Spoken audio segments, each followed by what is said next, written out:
Hello दोस्तों, तो आज हम बात करने वाले हैं एक एनिमे सीरीज़ आओ आशी के बारे में, जो कि फुटबॉल के ऊपर बेस्ड है। और ये एक स्पोर्ट्स एनिमे है जो कि हाल फिलहाल में ही इसका सीज़न 1 ख़त्म हुआ है। तो चलिए अब इसके ऊपर बात करते हैं कि आपको ये सीरीज़ देखनी भी चाहिए या नहीं, इसमें क्या अच्छा था और क्या बुरा था, और क्यों इसका अभी तक नाम इतना ज़्यादा फेमस नहीं हुआ है। पर ये सीरीज़ फेमस होने लायक तो है। तो चलिए अब बात करते हैं इसके बारे में। तो सबसे पहले अगर हम इसकी कहानी की बात करें तो इसकी कहानी में बाकी स्पोर्ट्स एनिमेस की ही तरह है, जो कि एक इसके मेन कैरेक्टर आओ आशितो पर फोकस करती है, जो कि एक बहुत ही अच्छा फुटबॉल प्लेयर बनना चाहता है। और उसमें एक बहुत ही ज़्यादा अच्छी स्किल है कि वो पूरे फील्ड को एक साथ देख सकता है और किसकी किसकी पोजीशन कहाँ कहाँ है वो उसे सब कुछ पता होता है। और उसके पास एक विजनरी पावर होती है जो कि इसके फेवर में काम करती है। और जब ये अपने छोटे से शहर के स्कूल के लिए खेलता रहता है, तो फिर एक बहुत ही बड़ा फुटबॉल क्लब का मैनेजर इसे खेलते हुए देखता है और फिर उसे इसकी स्किल समझ में आती है और फिर वो इसे ऑफ़र देता है अपने क्लब ज्वाइन करने के लिए और वहाँ आकर के खेलने के लिए। और फिर इसकी जर्नी शुरू होती है और कैसे ये धीरे धीरे करके जैसे जैसे सीखता जाता है और एक बहुत ही अच्छा फुटबॉल प्लेयर बनते जाता है। ये कहानी उसके ऊपर ही फोकस करती है। और मैं आपको बता दूं कि आपको इसकी कहानी देख करके उतना इसमें के लिए फील नहीं आ रहा होगा और उतना अच्छा नहीं लग रहा होगा, पर मैं आपको बता दूं कि ये सीरीज़ अपने स्टोरी से ज़्यादा अपने कैरेक्टर्स और इसके कैरेक्टर डेवलपमेंट पर फोकस करती है। इसका डायरेक्शन बहुत ही ज़्यादा कमाल का है और इसके फुटबॉल मैचेस तो मैं आपको बता दूं कि आपको गूज़बम्प्स दे देंगे और असली फुटबॉल मैचेस जैसा फील करवाएंगे। यहाँ पर अगर मैं इसके अच्छे पॉइंट्स की बात करूँ तो सबसे पहले जो इसका अच्छा पॉइंट आएगा वो आएगा इसका डायरेक्शन, जो कि कमाल का है, जो आपको इस सीरीज़ से बांधे हुए रखता है। और इसके फुटबॉल के जो मैचेस होते हैं वो भी आपको देखने में बहुत ही ज़्यादा मज़ा आता है। इसके कैरेक्टर्स की तो मैं क्या ही बात करूँ, एक एक कैरेक्टर आपको बहुत ही ज़्यादा पसंद आएगा और बहुत ही ज़्यादा अच्छा लगेगा उसे देखने के लिए, और उसकी जर्नी भी।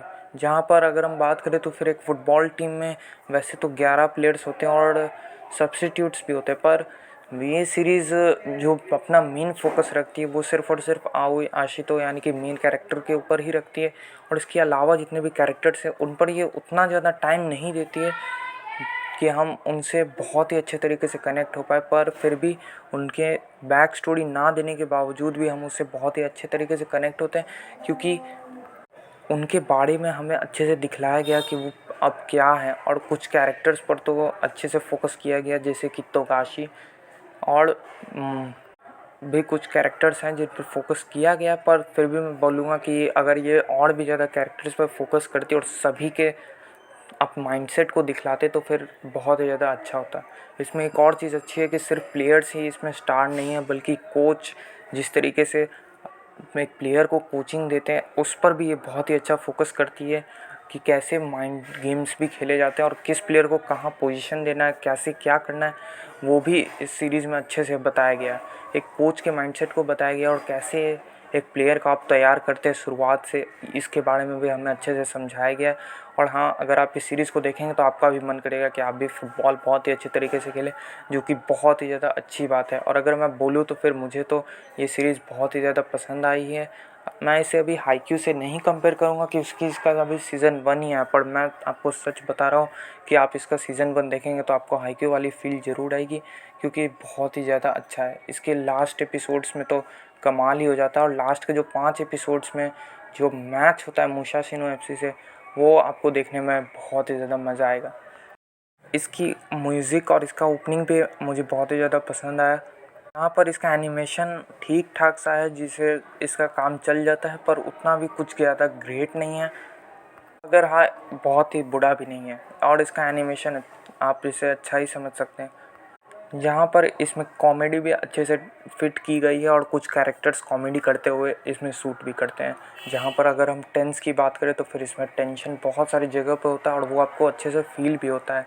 और मैचेस के बीच में जो टेंशन होता है कि क्या ये जीत पाएंगे या नहीं, वो भी हमें अच्छे से फील होता है, जिसमें ये इमोशंस को बिल्ड करने में भी अच्छे से कामयाब होती है। और अगर हम बात करें इस सीरीज़ की तो फिर इसमें एक थोड़ी सी लव स्टोरी को भी बिल्डअप किया गया है, जिसे शायद आगे के सीजन्स में भी कंटिन्यू किया जाएगा, जो कि धीरे धीरे बिल्ड होती है और हमें उसे देखने में भी अच्छा लगता है। और लास्टली मैं यही कहना चाहूँगा कि अगर आप इसे एक बार देखना शुरू कर दें तो फिर आपको शुरुआत में थोड़ा सा तो पेशेंस देना ही होगा। जब ये 2-3 एपिसोड्स निकल जाएंगे तो आपको बहुत ही ज़्यादा इसमें मज़ा आएगा। और शुरुआत में जैसा कि मैंने कहा कि ये एक छोटे से शहर में आवाशी तो रहता है, इसलिए जब ये एक बड़े फुटबॉल क्लब में जाता है तो फिर इसे बहुत सारी परेशानियाँ होती हैं, जहाँ पर हमें एक प्लेयर की पीछे की फैमिली प्रॉब्लम्स भी देखने के लिए मिलते हैं, फाइनेंशियल क्राइसिस देखने के लिए मिलते हैं कि कैसे फाइनेंशियली भी वो मजबूर होते हैं और उन्हें खेलना पड़ता है। और इसकी सीज़न के बीच में ही जो हमें एक बहुत ही बड़ा ट्विस्ट देखने के लिए मिलता है, उसे देख कर के तो मैं भी शॉक हो गया था कि ऐसा कैसे हो सकता है, ये प्लेयर ऐसा कैसे कर सकता है। पर हाँ, ये सीरीज़ एक कैरेक्टर को अच्छे से बिल्ड करती है और मेरे ख्याल से तो इसके आगे के सीजन्स भी बहुत ही ज़्यादा कमाल करने वाले हैं। और अगर आपको हाईक्यू बहुत ही ज़्यादा पसंद है तो फिर आपको इसे ज़रूर इसे देखना चाहिए, क्योंकि मैं कहूँगा कि ये बहुत ही ज़्यादा कमाल का शो है। और मुझे एज़ अ फ़ैन तो ये बहुत ही ज़्यादा पसंद आया और इसमें मुझे उतना कुछ ज़्यादा बैड पॉइंट्स नहीं लगे। तो फिर हाँ, आप इसे एक बार ज़रूर ट्राई कीजिए, आपको बहुत ही ज़्यादा मज़ा आएगा।